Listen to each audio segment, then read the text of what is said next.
এবার ছিল আমাদের theory of production. G ma'am. Ma'am গত দিনের পড়াগুলো একটু অল্প করে শোনাবেন।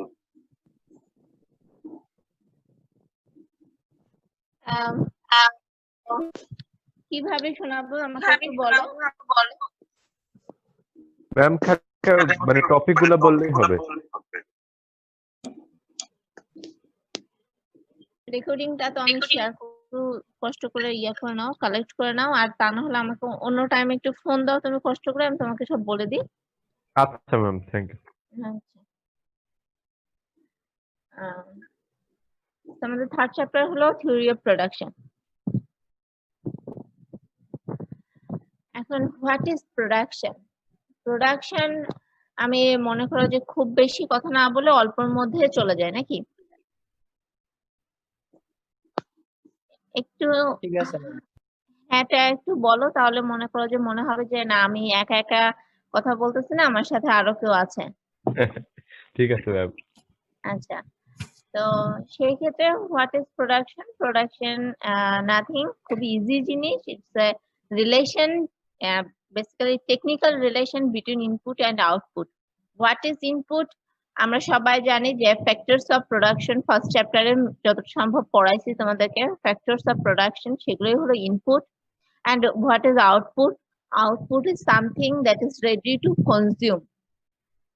মানে তুমি বাইরে থেকে যে বার্গারটা নিয়ে আসলা, that is your output, and that is ready to consume. or তোমার CGPA, যেটা তোমার ফোর্থ ইয়ারে যে সিজিটা তুমি পাইলা, that is ready to submit. That is your output. And what is input? এই যে এতদিনে তোমার পরিশ্রম, খাতা কলম থেকে শুরু করে everything is your input. So what is factors of production? Factors of production কি? Land, labor, capital, organization. মনে আছে কি কারো? না ম্যাম। এই চারটা ফ্যাক্টরকে আমরা বলি factors of production: land, labor, capital, organization. Land, labor, capital, organization. এখানে দেখবা যে ফার্স্ট লাইনে বই দেওয়া আছে the production function. What is production function? খুব সুন্দর করে দেওয়া আছে যে is a purely technical relation which connects factor inputs and outputs. Yes, and method of production দেওয়া আছে. What is the method of production? দেখো তোমরা সবাই মেকানিক্যাল পড়তেছো, রাইট? বাট তোমাদের মেথড অফ প্রোডাকশন কিন্তু একরকম হবে না। তোমাদেরকে আমি ইকোনমিক্স পড়াচ্ছি, বাট তোমাদের লেখার ধরন সবার কি একরকম? না। কেউ গ্রাফে বেশি এমফাসাইজ করবে, কেউ লেখাতে করবে, কেউ দুইটাতেই একটু একটু করে করবে, এরকম না? জি ম্যাম। আমাদের প্রোডাকশনের মেথডও কিন্তু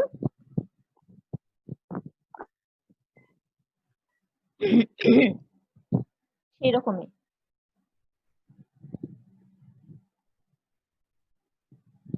যে আমরা সবকিছুতে এক একজনের কাছে এক এক রকম, বাট আমাদের ফাইনাল আউটপুট কিন্তু একই, ঠিক না? আমরা যদি আউটপুটটা ধরি যে আমাদের পরীক্ষার অ্যান্সারটা, দেন আমাদের আউটপুট মোটামুটি একই। পরীক্ষার অ্যান্সার সবাই দিছো, বাট এক একজন এক এক ভাবে দিছো। বা তোমাকে যদি বলা হয় যে তুমি একটা এসি তৈরি করো, মেকানিক্যাল ইঞ্জিনিয়ার, একটা মানে বাজেট ফ্রেন্ডলি এসি তৈরি করো, তো সেই ক্ষেত্রে কি হবে? তোমাদের সবার কি কম্বিনেশন একরকম হবে? একরকমের লেবার, একরকম ক্যাপিটাল ইউজ করবা? না ম্যাম। এক একজনের মাথাতে এক এক ভাবে কাজ করবে, এক একজনের কাছে এক এক জিনিস বেটার মনে হবে, বাট আলটিমেট আউটপুট কিন্তু এসি বের হবে, রাইট? জি ম্যাম, রাইট। তো এইটা হলো যে আমাদের প্রোডাকশন প্রসেস। দেখো প্রসেস 1, প্রসেস 2, প্রসেস 3। এখানে আমি একটু ছোট কথা বলে দিই যে প্রসেস 1টা কি। জাস্ট মনে করো যে লেবার ইউজ করছি 2 ইউনিট, ক্যাপিটাল করছি 3 ইউনিট, কারণ তোমার বাজেটের মধ্যে তুমি তোমার বাজেটের 2/3 খরচ করছো, মানে 2% খরচ করছো। তোমার বাজেট যদি মোট 5 হয়, টোটাল 5 হয়, তাহলে তার তুমি 2% খরচ করছো লেবার আর 3% করছো ক্যাপিটালে। জি ম্যাম। আবার যদি তুমি প্রসেস 2 দেখো তাহলে দেখবা যে তুমি লেবারে করছো 3 আর ক্যাপিটালে 2। প্রসেস 3 তে আছে কি লেবারে 1 ক্যাপিটালে 4। এখন ঘটনাটা হলো এরকম যে এই যে প্রোডাকশন মেথডটা বা প্রোডাকশন প্রসেস অ্যাক্টিভিটি যেটাই বলো না কেন সেটা ডিপেন্ড করে তোমার কান্ট্রির নেচারের উপরে। আমরা কোন ধরনের কান্ট্রি? আমরা ক্যাপিটাল বেসড কান্ট্রি নাকি labour intensive country? Labour intensive. তো আমরা কোন প্রসেসটা ফলো করব?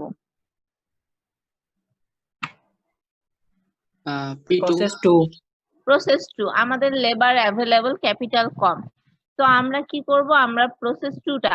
আর যদি আমরা আমেরিকা বা কানাডার কথা চিন্তা করি দেন তারা কোন প্রসেসটা ফলো করবে? প্রসেস 3।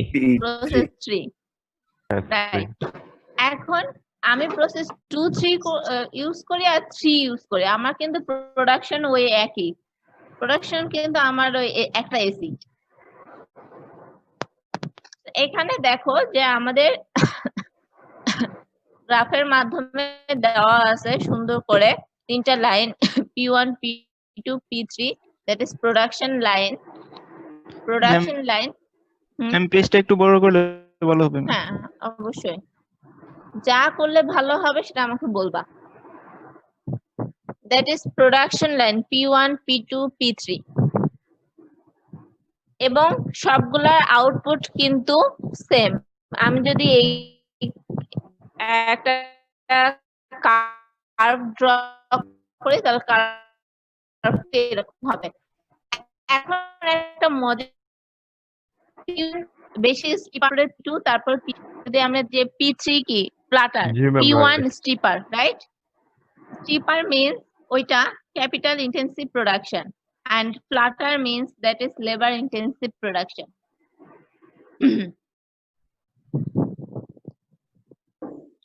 স্টিপার মিন্স কি এরকম যাবে, মানে কি আমি ক্যাপিটাল বেশি ইউজ করব, লেবার কম ইউজ করব। আর ফ্ল্যাটার যাবে মানে কি যে আমি লেবার বেশি ইউজ করব, ক্যাপিটাল কম ইউজ করব। কম ইউজ করব, নাথিং এলস।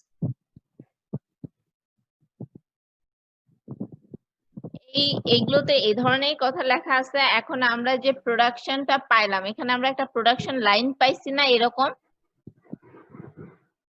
দিস লাইন কে আমরা বলি আইসো কোয়ান্ট লাইন। হোয়াট ইজ আইসো কোয়ান্ট? প্রোডাকশন লাইনকে আমরা আইসো কোয়ান্ট লাইন বলি। এটাকে দেখবা খুব সুন্দর করে এইখানে একটু ডিফাইন করা আছে, জাস্ট একটু পড়ো তো কেউ একজন।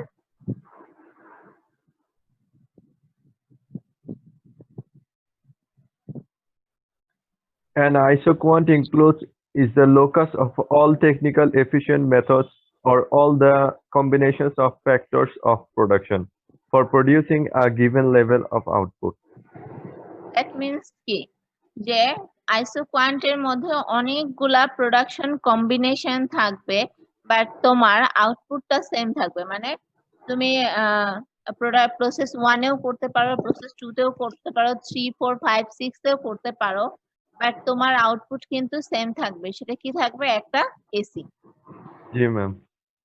এখন আমাদের যে আইসোকোয়ান্ট, এই আইসোকোয়ান্টটা কি হয় যে আমরা যে প্রোডাকশনের জন্য যে জিনিসগুলা ইউজ করি, মানে ক্যাপিটাল এবং লেবার স্পেশালি, এই জিনিসগুলা কি পরিমাণে ইউজ করতেছে, একটাকে কিন্তু আমরা আরেকটা সাবস্টিটিউট গুডস হিসাবে ইউজ করতেছে এবং সেটার উপর ডিপেন্ড করে যে আমার কোনটা শেপ কেমন হবে।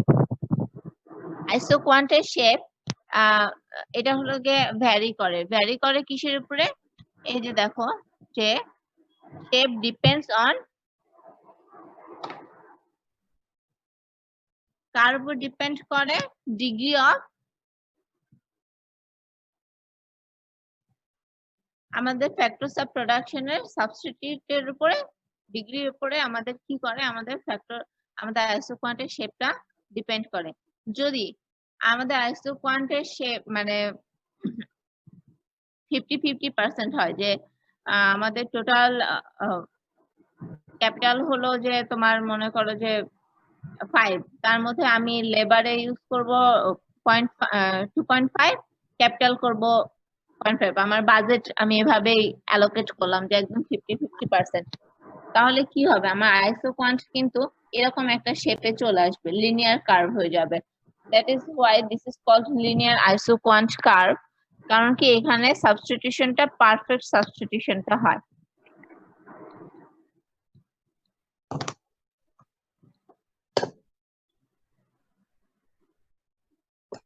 এরপরে দেখো যে আছে ইনপুট আউটপুট আইসো কোয়ান্ট কার্ভ।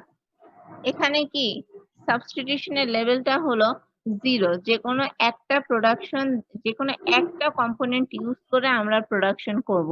দ্যাটস ওয়াই এটা রাইট অ্যাঙ্গেল আইসো কোয়ান্ট কার্ভ হয়। এই যে এরকম যে কোনো একটা ইউজ করব, দুটো ইউজ করব না, আমি একটাকে 0 করে আর এটাকে করব। 3 নম্বরটা আছে কিংড আইসো কোয়ান্ট কার্ভ। কিংড আইসো কোয়ান্ট কার্ভ হলো অনেকটা এইরকম, যে আমার 3টা বা 4টা প্রোডাকশন লাইন আছে, আমি এর মধ্যে যে কোনো একটা ইউজ করব, আমার আনলিমিটেড নাই। আর লাস্টেরটা হলো smooth convex isoquant curve. That means এখানে আমি মানে তোমার টেকনোলজিটা যত বেশি আপডেট হবে, আপ টু ডেট হবে, যেটা যত মডার্ন হবে, তত আমাদের কাছে কিন্তু সাবস্টিটিউট করার ক্ষমতা বাড়বে। যত বেশি সাবস্টিটিউট করার ক্ষমতা বাড়বে, আমার আইসো কোয়ান্ট কার্ভটা তত বেশি স্মুথ হবে, আমি তত বেশি অপশন পাবো। But in the real world actually আমাদের কেবলমাত্র কিংড আইসো কোয়ান্ট কার্ভটাই আছে, কারণ কি আমরা এখনো অত মডার্ন হইতে পারিনি, মানে মডার্ন টেকনোলজিটাকে নিয়ে আসতে পারিনি যেখানে আমরা ক্ষুদ্র ক্ষুদ্র ভাগে ভাগ করতে পারবো সবকিছুকে। তো এই যে এই আইসো কোয়ান্ট কার্ভ গুলা, এই যে এখানে দেখো, this is linear, this is input output, this is kinked, and this is smooth convex isoquant curve. Clear? Yeah, ma'am, almost. বাবা প্রবলেম হবে, বাসায় একটু পড়তে হবে আর আমাকে বলতে হবে, ঠিক আছে? জি ম্যাম।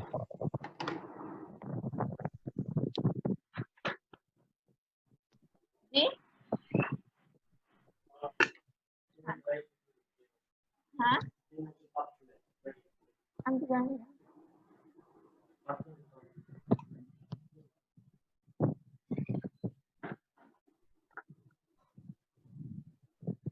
আমরা আইসো কোয়ান্ট কার্ভ দেখলাম, রাইট? ম্যাম আইসো কোয়ান্ট দেখলাম। আইসো কোয়ান্ট কার্ভ এরকম দেখলাম। হুম। এখন এই আইসো কোয়ান্ট কার্ভের এই পয়েন্টও মনে করো আমার একটা এসি দেখায়, এই পয়েন্টে একটা এসি দেখায়, এটাও দেখায়, এটাও দেখায়, তুমি যে কম্বিনেশনে করো না কেন, যে পয়েন্টে করো না কেন আইসো কোয়ান্ট কার্ভের প্রোডাকশন, তোমার কিন্তু আউটপুট সেম। এবং আইসো কোয়ান্ট কার্ভের একটা গুণ হলো যে আপার আইসো কোয়ান্ট কার্ভ সবসময় আপার ভ্যালু ইন্ডিকেট করে। হ্যাঁ। এখন ভালো কথা যে আইসো কোয়ান্ট কার্ভে এই বিন্দুতেও করলে আমার একটা এসি, এই বিন্দুতে করলেও একটা এসি। So what is the most reasonable point, কোন পয়েন্টে আসলে আমাদের প্রোডাকশন করাটা উচিত? আচ্ছা।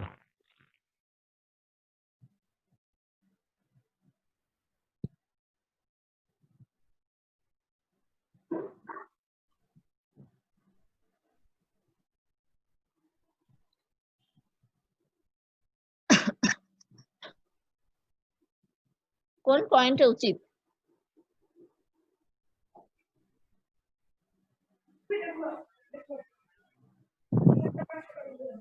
কেউ আসো নাকি সব চলে গেছো? আচ্ছা,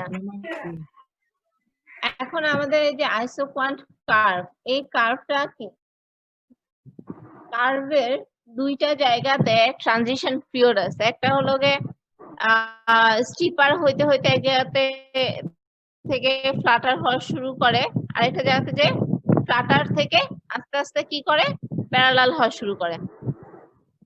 দুইটা ট্রানজিশন পিরিয়ড আছে। তো এখানে দেখো যে প্রথম ট্রানজিশন পিরিয়ডে একটা ট্যানজেন্ট ড্র করে নিছে, this is the first transition period. And আরেকটা আছে যেখান থেকে প্যারালাল হওয়া শুরু করে, সেখানে আরেকটা ট্যানজেন্ট ড্র করে কি করে ফেলছে, কয়েকটা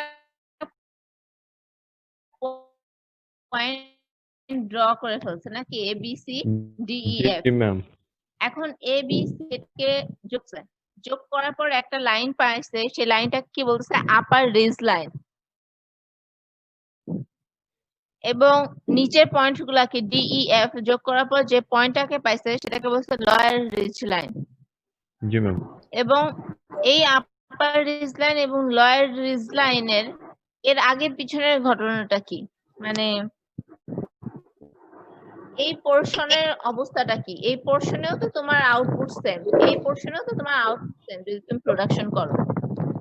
এই দুইটা পোর্শন হলো এক্সট্রিম কেস, মানে এইখানে যদি তুমি প্রোডাকশন করো এই পয়েন্টগুলোতে, তাহলে তোমাকে প্রচুর পরিমাণে ক্যাপিটাল করতে হবে। আর এই জায়গাতে যদি তুমি করো তাহলে তোমাকে প্রচুর পরিমাণে লেবার দিতে হবে। তো এই দুইটা হলো এক্সট্রিম কেস। আর এর মাঝখানে যেটা আছে এটাকে আমরা বলি রিজনাল, একটা রেশনাল রিজিয়ন, এবং এটাকে বলি ইফিশিয়েন্ট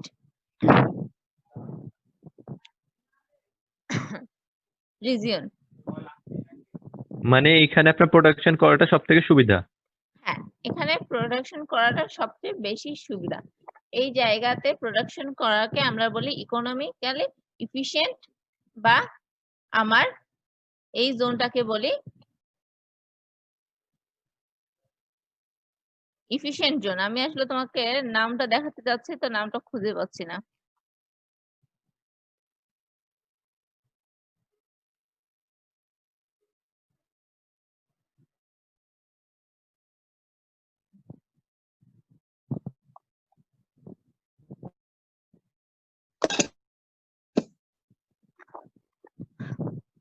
এখন আমাদের যে এই যে পয়েন্ট গুলো আছে এগুলো কি আমার আইসোকোয়ান্ট কার্ভের স্লোপ না? জি ম্যাম, এটা আইসোকোয়ান্টের স্লোপ। আমরা আইসোকোয়ান্টের স্লোপকে কি বলি? MRTS or MRS, marginal rate of technical substitution.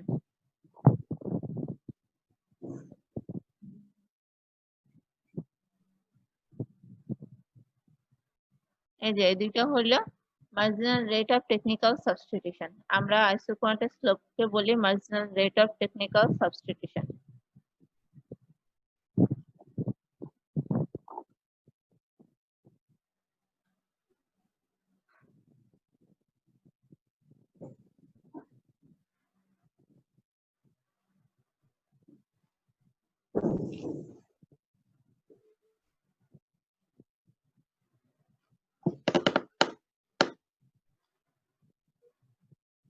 আচ্ছা, এখানে একটু আমরা পড়ি লস অফ প্রোডাকশন। আমরা প্রোডাকশন কেন করি? আউটপুট পাওয়ার জন্য। এবং আমরা কিন্তু সবসময় একই লেভেলে প্রোডাকশনটাকে রাখি না। প্রোডাকশনটাকে কি করি আমরা, মাঝে মধ্যে কমাই, মাঝে মধ্যে বাড়াই। মাঝে মধ্যে তুমি বেশি পড়ো, মাঝে মধ্যে একটু কম পড়ো না? জি ম্যাম। সবসময় কি আমরা একভাবে পড়ি যে প্রতিদিন 2 ঘন্টা এরকম না, পড়ি? কখনো এরকম আছে পড়তেই তো বসি না ম্যাম। পড়েই না। তো এরকম হয় না যে মাঝে মধ্যে পরীক্ষার আগে একটু বেশি পড়া হয়, আবার পরীক্ষা অনেকদিন পরে হলে একটু কম পড়া হয়, আবার যখন রেজাল্ট ভালো হয়ে যায় তারপরে পড়া এমনিতে একটু বেশি বেড়ে যায়। ছোটবেলার কথা চিন্তা করো, বড়বেলার কথা বাদ দাও, স্কুলের কথা চিন্তা করো। যখন ফার্স্ট টার্মের রেজাল্ট ভালো হয়েছে তখন সেকেন্ড টার্মের জন্য কি করছো, অটোমেটিক্যালি পড়া একটু বেড়ে গেছে না? আবার ফাইনাল পরীক্ষার জন্য পজিশন আসবে, তখন পড়া আরো বেড়ে গেছে। এক সেকেন্ড।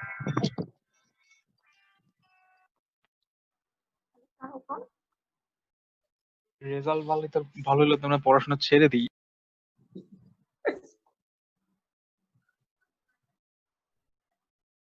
না না না,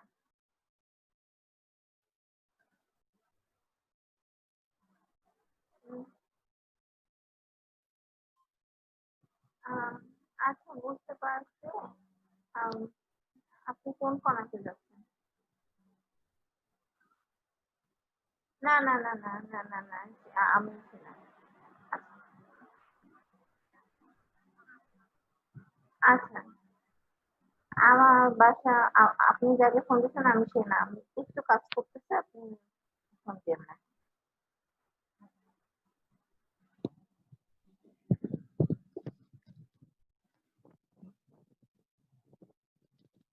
আচ্ছা,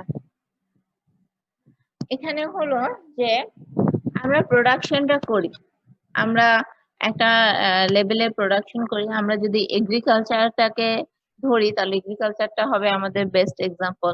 যে মনে করো যে আমরা 1 বিঘা জমিতে আহ একটা নির্দিষ্ট লেভেলে 1 ইউনিট লেবার দিলাম, 1 ইউনিট ক্যাপিটাল দিলাম, দিয়ে প্রোডাকশন করতেছি। তারপরে কি প্রোডাকশন একটা পাচ্ছি, বাট এটা তো একটা কনস্ট্যান্ট ওয়ে, এখানে তো রাখা যায় না লাইফটাকে। কি কোথায় একটু বাড়াইতে হবে না একটু কমাইতে হবে। দেখা যাচ্ছে আমরা ডাবল করে দিলাম, ডাবল করার পর যদি আমি double pi production, that means কি আমার একটা কনস্ট্যান্ট লেভেলে বাড়তেছে, ইনক্রিজিং হচ্ছে। বা মাঝে মধ্যে হয় কি যতখানি বাড়াচ্ছি তার চেয়ে কম পাচ্ছি, আবার যতখানি বাড়াচ্ছি তার চেয়ে বেশি পাচ্ছি। আমাদের আউটপুটটা এরকম হয় না যে আমরা লেখাপড়া করি, মাঝে মধ্যে একটু বেশি লেখাপড়া করলে কি হয় সব প্রশ্নের উত্তর পেয়ে গেলাম। আবার কি হয় মাঝে মধ্যে অনেক বেশি করার পরেও কিছু প্রশ্নের উত্তর আমরা সলভ করতে পারতেছি না, হয় না এরকম? জি ম্যাম, হয় ম্যাম। হয়। তো এইটাকে আমরা বলি law of returns to scale. যে আমরা আসলে আমাদের বাড়াইতে চাই, ইনপুট গুলা বাড়াইতে চাই আউটপুট বাড়ানোর জন্য। তো কখনো কনস্ট্যান্ট ওয়েতে বাড়ে, কখনো বেশি বাড়ে, কখনো কম বাড়ে। মনে করো এটা সিম্পলি একটা প্রোডাকশন ফাংশন। এটাকে আমরা কি করতেছি যে আমরা ইনপুট গুলাকে একটা সেম প্রপোর্শনে বাড়াচ্ছি। সেম প্রপোর্শনটাকে আমাদের ছোট হাতের কে, বড় হাতে নয়, ছোট হাতের কে, তো বাড়াচ্ছি এবং আমরা নতুন একটা আউটপুট পাচ্ছি এক্স স্টার। এখন এখানে দেখো যে 3টা কথা লেখা আছে, x star increases by the same proportion as k, মানে আমি যতখানি আউটপুট ইনপুট দিছি সেই অবস্থাতেই যদি বাড়ে, মনে করো যে তুমি 10 টাকা লেবারে বাড়াইছো, 10 টাকা ক্যাপিটালে বাড়াইছো, এবং তোমার আউটপুটও তোমার ওই 20 টাকা সমানই বাড়ছে, তাহলে এটা কি হচ্ছে আমার কনস্ট্যান্ট, এটা কি হচ্ছে আমার কনস্ট্যান্ট রিটার্নস টু স্কেল হচ্ছে। আর এটা যদি মনে করো যে এর চেয়ে কম, মনে করো যে তুমি 10 টাকা দিলা, 20 টাকা খরচ করলে, তোমার 16 টাকা মোট উৎপাদন বাড়লো, তার মানে কি তুমি যতখানি দিছো ততখানি পাওনি। তাহলে কি হচ্ছে, এটাকে আমরা বলতেছি decreasing returns to scale. And লাস্টেরটা যদি মনে করো যে তুমি 20 টাকা বাড়াইছো, বাট ওইটা তোমার 30 টাকা বা 40 টাকার মতো আউটপুট পাইছো, that is increasing Returns to scale. ঠিক আছে, সেটা কি বুঝতে পারছো?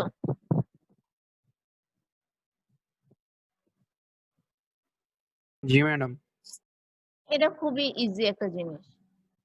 এন্ড এইটা হলো সেটার গ্রাফিক্যাল প্রেজেন্টেশন, যে আমরা যতখানি বাড়াচ্ছি আমাদের আউটপুটও যদি সেই পরিমাণে বাড়ে, that is constant Returns to scale. এই যে যে লেখা আছে constant Returns to scale, K 2k 3k, এর মানে কি আমি 100% করে বাড়াইতেই আছি, ঠিক না? এবং আমার দেখো কার্ভ গুলার মধ্যে দূরত্ব কি একই রকম না?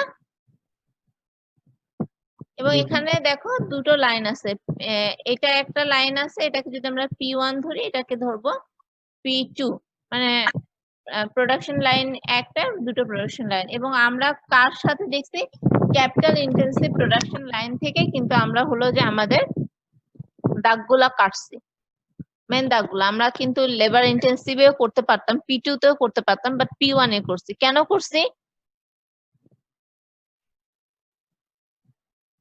বইটা মনে করো এফিশিয়েন্ট জোন। না, এফিশিয়েন্ট জোনের জন্য না, করছি এই জন্য যে আমি যদি বাংলাদেশে নিয়ে বই লিখি, আমি কোন দেশ নিয়ে বই লিখবো, বাংলাদেশ নিয়ে না আমেরিকা নিয়ে? বাংলাদেশ। বাংলাদেশ লেবার ইন্টেন্সিভ না ক্যাপিটাল ইন্টেন্সিভ? লেবার।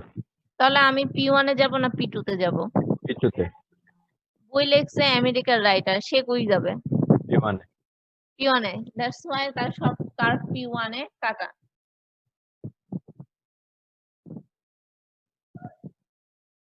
বুঝতে পারছো ঘটনা? জি ম্যাম, বুঝতে পারছি ম্যাম। দেশপ্রেমী। হ্যাঁ না ম্যাম, আমি অত বেশি বুঝিনি, একটু বুঝে দিলে ভালো হতো। হ্যাঁ অবশ্যই। সেটা হইলো যে আহ, তুমি লেবার ইন্টেন্সিভ ওয়েতেও করতে পারো, ক্যাপিটাল ইন্টেন্সিভ ওয়েতেও। এখানে কিন্তু কোনো একটা এক্সট্রিম কেস বলতেছি না, এবার আমি বলতেছি যে লেবার ইন্টেন্সিভ হইতে পারে, তোমার লেবার বেশি ইউজ করতে পারো, আবার ক্যাপিটালও বেশি ইউজ করতে পারো। এখন যে রাইটার যে দেশের উপর বই লেখে, যেমন আমি আমেরিকার উপর, মানে আমেরিকার রাইটার যদি বই লেখে, তাহলে সে তার দেশে কোনটা চালু আছে, লেবার না ক্যাপিটাল ইন্টেন্সিভ প্রোডাকশন? হ্যাঁ ম্যাম, আমি এটাই বুঝতেছি না, লেবার আর ক্যাপিটাল ইন্টেন্সিভ কি জানি বলতেছেন, আমি এই দুইটাই বুঝতেছি না। আচ্ছা, লেবার ইন্টেন্সিভ মানে এমন একটা প্রোডাকশন যেখানে তুমি বেশি লেবার ইউজ করবা, আর ক্যাপিটাল ইন্টেন্সিভ সেখানে তুমি বেশি ক্যাপিটাল। মনে করো তুমি হইলো যে এসি বানাচ্ছো, এসিতে তুমি কি করতেছো, বেশি বেশি টেকনোলজি নিয়ে এসে বেশি কি করতেছো, তুমি হলো গিয়ে মানুষ কম রাখতেছো, শুধুমাত্র একটা মানুষ ইউজ করতেছো, যে হলো গিয়ে একটা রোবট নিয়ে আসছো। রোবটটা কি তোমার হ্যাঁ একটা হ্যাঁ ক্যাপিটাল হ্যাঁ না? হ্যাঁ তুমি হ্যাঁ হ্যাঁ, রোবট দিয়ে বুঝছি। কাজ করাচ্ছ, আর তুমি ওই একটা মানুষ দিয়ে জাস্ট রোবটটাকে অপারেট করাচ্ছ। আচ্ছা বেশ। আচ্ছা আচ্ছা, হ্যাঁ বুঝতে পারছি। আর মনে করো যে তুমি তোমার কাছে অত বেশি টাকা পয়সা নেই, বা তোমার কাছে মানুষ বেশি আছে, মানুষের যদি তুমি বেশি কাজে লাগাও, তুমি তখন কি করতেছো, সকল স্ক্রুই মানুষ দিয়ে ঘুরাই নিচ্ছ। হ্যাঁ হ্যাঁ হ্যাঁ, বুঝছি তখন ম্যাম এবার। এবার বুঝতে পারছো? হ্যাঁ ম্যাম, বুঝতে পারছি। এইটা হলো গিয়ে সিম্পল ওয়ে। এন্ড এর পরেরটা হলো কি ডিক্রিজিং, মানে কি, তুমি যেই পরিমাণে বাড়াচ্ছ তার চেয়ে কম পরিমাণে আউটপুটটা পাচ্ছ। দিস ইজ দা আমাদের ইনিশিয়াল ফিগার, এই যে কনস্ট্যান্ট রিটার্নস টু স্কেলের। এখানে কি হচ্ছে ছিল, আমাদের যখন আমরা ক্যাপিটাল ডাবল করতেছি এবং লেবার ডাবল করতেছি, আমাদের এই পয়েন্টটাতে যাওয়া উচিত ছিল, রাইট? এই মানে আমাদের কনস্ট্যান্ট রিটার্নস টু স্কেল অনুযায়ী এই পয়েন্ট, কিন্তু গেছে কোন পয়েন্ট পর্যন্ত, এই পয়েন্ট হ্যাঁ, পর্যন্ত নিচের গেছে। পয়েন্ট পর্যন্ত। এর মানে কি, তুমি অনেক পড়লা বাট 100% অ্যান্সার করে আসতে পারলা না, 2-4 মার্ক রেখে আসলে। হ্যাঁ, সিটির মতো। হ্যাঁ সিটির মতো। তুমি একটু দেখা যাচ্ছে যে কয়েকটা কোয়েশ্চেন বা একটা কোয়েশ্চেন তুমি টাচ করতে পারোনি, বাট তুমি আগের সিটির চেয়ে এই সিটিতে ডাবল পরিশ্রম করছো, বাট 100% হয় না। তখন কি হচ্ছে, একটু নিচে, that is decreasing returns to scale. এর পরেটা হলো increasing Returns to scale. That means তোমার নতুন পয়েন্ট তৈরি হবে, তোমার বি পয়েন্টে যাওয়া উচিত ছিল তুমি যখন ডাবল করতেছো তোমার ইনপুট, বাট এটা গেছে কোথায়, বি প্রাইম পর্যন্ত। এর মানে কি, যে গত সিটিতে তুমি যা লিখছিলা এই সিটিতে তুমি তার চেয়ে অনেক বেশি পড়ছো, এতে কি হয়েছে, যে এক্সট্রা কোশ্চেন গুলো আছে তুমি সেগুলো সলভ করে ফেলছো। ওকে ম্যাম, বুঝছি। ঠিক আছে, তুমি 20-এর মধ্যে 24 মার্কের অ্যান্সার করে চলে আসছো। কিন্তু এটা কখনো সম্ভব না। পাইছি 30। সম্ভব না, মনে করো যে আমি এরকম হয়েছে যে খাতা দেখছি, খাতা দেখার পর মার্কস 36-এর মধ্যে 40 মার্কস হয়ে যাচ্ছে, আমি গুনে গুনে শেষ করতে পারতেছি না যে 40 মার্ক কেন হচ্ছে। কারণ কি, সে 4টা প্রশ্নেরই অ্যান্সার করছে। ও, নাম্বার কত দিচ্ছিলেন তারপর? লাস্টের প্রশ্ন কেটে দিছে। ও আচ্ছা, তার মানে আর কমায় 36 দিয়ে দিলেই তো হইতো মিস। হ্যাঁ, ওইটাই তো বললাম, ওইটা হলো ভালো। ম্যাম 40ই দেওয়া উচিত ছিল, সে 4টা প্রশ্নেরই উত্তর দেয়। এটা হলো যে অনেক ক্ষেত্রে ছেলেপেলেরা ক্ষেত্রে কি হয় যে ঠিক আছে এই নাম্বারে এই প্রশ্নটা আমি পারতেছি না, কিন্তু ওই নাম্বারে ওই প্রশ্নগুলো পারবো, সে কাজে 4টা প্রশ্ন থেকে যতগুলো প্রশ্ন সে পারে সে সব লিখে দেয়। তো তখন একটু ইয়া হয়। ম্যাম, তাহলে কাটেন কোনটা, যেটা ভুল হবে সেটা, নাকি ইচ্ছা মতো একটা কেটে দেওয়ার পরে আপনারা কাউন্ট করেন? না, যে ইচ্ছা মতন কাটার কোনো নিয়ম নাই, যেটা লাস্টে আছে সেটা কেটে দিতে হয়। সত্যি আচ্ছা, আমাদের last শেখা উচিত কেমনে আচ্ছা, ফুল আনসার করতে হয় পরীক্ষায়। ভাই। হ্যাঁ তাহলে যদি কোনোটা মনে করো ডাউট আছে এবং এই ধরনের ট্রিক্স ফলো করতেছো, তাহলে যেটা ডাউট আছে সেটা লাস্টে লিখবা, কাটলে যেন ভুলটাই কাটি। Okay, আচ্ছা ma'am. ম্যাম অনেকে আছে না মায়া দেখায় হচ্ছে যে যেই কোশ্চেনটাতে নাম্বার কম পাইছে সেই কোশ্চেনটা কাটে ওই টাইপের। তো ল নাই বাবা, আমি যদি এটা কেটেও দিই, ঠিক আছে, মায়া দেখায়, ঠিক আছে, এরপর যখন স্ক্রুটিনি বোর্ড বসে, তোমাদের খাতা দুইবার স্ক্রুটিনি হয় যে কোনো অ্যান্সার ভুল মানে মিস হইলো কিনা, কোনোটা দেখা যাচ্ছে যে নাম্বার দেওয়া হয়নি কিনা, বা তোমরা এরকম 4টা লিখছো কিনা বা 2টা লিখছো কিনা, 2টাতে আমি 3বার নাম্বার দিচ্ছি কিনা। মানুষ মাত্রই ভুল হয়, আর এত খাতা আসে, এক একটা টিচারের কাছে 400-500 করে খাতা আসে, ভুল হইতেই পারে। তো এই খাতাগুলো ডাবল স্ক্রুটিনি হয়। যদি কেউ মায়া দেখায় মাঝখানে কোনো প্রশ্ন কাটে, তো তাকে দিয়ে আবার স্যার ডাকে নিয়ে এসে কি করবে, লাস্টের প্রশ্নটা কাটায় নেবে। হ্যাঁ ম্যাম বলে দিচ্ছে যেটা কম পারবো এটা লাস্টে লিখবো। হ্যাঁ ট্রিক্স তো শিখে গেলাম। হ্যাঁ এটাও ঠিক আছে। হ্যাঁ, জি ম্যাম। তো এইটাই হইলো যে বুদ্ধিমানের কথা, যে যেটা হলো যে মনে হবে ডাউট সেটা লাস্টেই লেখো। যদি কাটা পড়ে তাহলে লাস্টেরটা পড়বে, কারণ হলো যে প্রথম দিক থেকে কাটা পড়ে না। মিস এক্সট্রা কোশ্চেন আনসার করার পরেও যদি মার্কস হয় 35, মানে ফুল মার্কস মানে মার্কস দেওয়ার পরে এক্সট্রা কাটা করে খায়। কোশ্চেনে কাটা করার পরে কেন তোমার মার্কস 35 হবে? তুমি মিস যখন 35 হইলো মিস, আপনি দেখলেন না মিস, তাহলে তাহলে মিস ব্যাপারটা কোথায় যাবে মিস? তাহলে তো কেউ দেখলো না মিস, আমি 35 পেলাম 36 না। এই যে না, ওই যে বললাম না, আমার কাছ থেকে ভুল হইতে পারে, বাট দুইবার স্ক্রুটিনি বোর্ড বসে যে ওই খাতাতে তোমার আরো দুইবার দেখা হয়। ও মিস বুঝতে পারছি। ছাড় নাই। ছাড় নাই, এটাই আল্লাহ। আর কি। তো দিস ইজ দ্য প্রোডাকশন। আমি আর তোমাদেরকে প্রোডাকশনে কিছু পড়াবো না। Okay, ma'am. এরপরে তোমাদেরকে কস্ট পড়াবো, তারপর মার্কেট পড়াবো। 2টা ক্লাস কাল পরশু করবে। ইনশাআল্লাহ ম্যাম। ওকে ফাইন, দেন আমি তোমাদেরকে ইনশাআল্লাহ কালকে আর পরশুদিন মিটিং কল করে জানাই দিব। তাহলে আচ্ছা ম্যাম বলো। কোশ্চেন ছিল সিলেবাস ইস্যুতে কোশ্চেন ছিল ম্যাম। আমরা আগে এই পর্যন্ত যতটুকু পড়ছি তার মধ্যে ম্যাম কোন কোন পার্ট হচ্ছে আমাদের জি ম্যাম সিলেবাস? আমরা ওই যেমন আপনি যেসব পড়ালেন সব বুঝছি, কিন্তু কোয়েশ্চেন কিরম হবে ওটা একটু একটু যদি ধারণা দিতেন কারণ তাহলে ম্যাম ভালো হতো। ম্যাম আমাদের পরীক্ষার হচ্ছে কি হলে গিয়ে সাপ্লাই পারি এন্ড না। ডিমান্ডটা হচ্ছে কি ভালো করে পড়ানো হয়েছে 3-4 ক্লাস ধরে। এখন ম্যাম শুধু কি ওই এটা তো থার্ড চ্যাপ্টার, এখন কি এটা সিলেবাসে নাকি ফার্স্ট আর সেকেন্ড ওইগুলো ইনক্লুড হবে সেটা একটু জিজ্ঞেস করছিলাম ম্যাম। না, সবকিছু ইনক্লুড হবে। তোমার যখন পরীক্ষা হবে তখন সবকিছু ইনক্লুড হবে। এন্ড তোমার আমি চ্যাপ্টার ওয়াইজ কোশ্চেন করি। ফার্স্ট চ্যাপ্টার থেকে ফার্স্ট চ্যাপ্টারের কোশ্চেন করব, সেকেন্ড চ্যাপ্টার থেকে সেকেন্ড চ্যাপ্টারের কোশ্চেন করব ইনশাআল্লাহ, থার্ড থেকে থার্ড। আর প্রশ্ন হবে কি, what is production function, what is MRTS, isoquant কার্ভের স্লোপ গুলা কেমন হয়, এটা কিসের উপর ডিপেন্ড করে হয়, what is the rational production zone, why it is rational production zone, what is law of returns to scale, তখন তুমি লিখবা। আমি তোমাকে বলবো গ্রাফিক্যালি এগুলো প্রেজেন্ট করো কেমন হয়, তখন সেগুলো লিখবা। এই টাইপের প্রশ্ন আসবে। ম্যাম তাহলে ম্যাম আমরা যদি ওই বইটার কথা ধরি যে যে এসেনশিয়াল অফ ইকোনমিক্স যেটা, তাহলে ওই বইয়ের কি ম্যাম অধ্যায় 1 অধ্যায় 2 অধ্যায় 3 তিনটাই হচ্ছে আমাদের সিলেবাসের মধ্যে আছে? হ্যাঁ, ওই বইয়ে তো শোনো, যখন তুমি অনার্সে পড়তেছো, যখন তুমি হয়তো বিএসসি পড়তেছো, তখন কিন্তু তোমার বই অনেক হয়ে যাবে। এরকম হবে যে এক একটা বই থেকে এক একটা টপিক, তুমি কিন্তু বইয়ের চ্যাপ্টার ওয়াইজ এভাবে ধরতে পারবে না। বইয়ের চ্যাপ্টার তোমার সিলেবাসের চ্যাপ্টার একরকম না। বইয়ের 3 চ্যাপ্টার মিলে তোমাদের 2 চ্যাপ্টার।